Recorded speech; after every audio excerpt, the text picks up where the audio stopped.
Bem-vindos à nossa quarta aula do Intensivão React da Imprel. Nessa aula a gente vai falar sobre componentes controlados. E para falar sobre componentes controlados, a gente precisa entender que o estado ele deve ser a fonte principal de dados utilizadas por um componente dentro de uma aplicação React. Mas aí a gente precisa observar que um componente ele pode ter duas fontes de dados: o estado interno desse componente e o estado do componente dentro da aplicação. Eu sei que vocês bugam um pouquinho com isso, mas calma lá que eu vou explicar. Vocês concordam comigo que o valor do componente usuário da nossa aplicação ele tem duas fontes de valores? A primeira fonte de dados, fonte de valor, é aqui a constante usuário, que a gente definiu como estado inicial Zeca. E a segunda fonte de dados é o input text que que o usuário está digitando ali. Só que são duas fontes de dados distintas. E isso pode gerar inconsistência nas informações se a gente não souber lidar direito, porque em algum momento a gente pode referenciar a constante, em outro momento a gente pode referenciar a entrada do input text. Então a gente precisa tratar essas informações para que a informação que esteja na constante usuário seja a mesma informação que está no input text e a informação que está no input text seja a mesma informação que está na constante usuário. E isso se dá através do conceito de componentes controlados. Mas antes da gente entrar no conceito de componentes controlados, vamos lembrar um pouquinho de alguns parâmetros que existem no HTML. Lembra daqueles eventos onChange, onClick, que a gente pode adicionar como parâmetro aqui em elementos HTML? A gente vai fazer isso. Eu vou colocar aqui um onChange. E aí, quando houver alguma mudança, o change, quando houver alguma mudança, ele vai chamar uma função JavaScript. Como é um código JavaScript, eu coloco entre chaves. E aí, eu vou pedir para ele dar um console log. Na verdade, eu tenho que capturar o evento primeiro, né?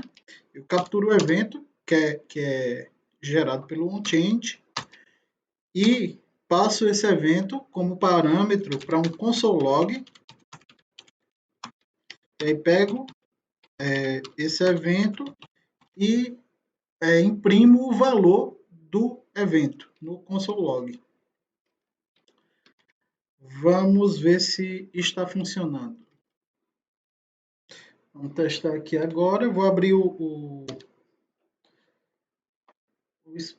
inspecionador, vou aqui em console, né?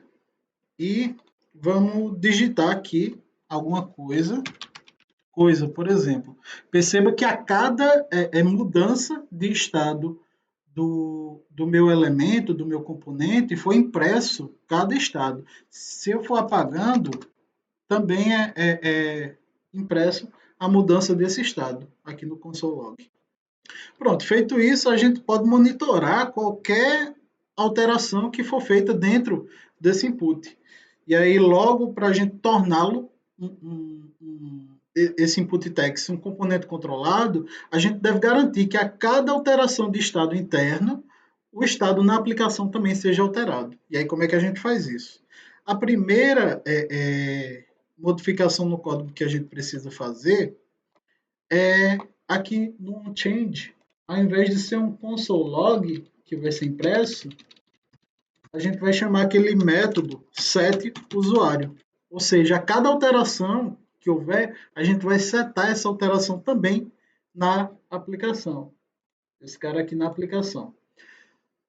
E aí a gente vai ver se isso funciona, porque ao invés de imprimir no console log, ele vai imprimir direto no H1. Aqui a gente vai poder ver essa mudança em tempo real.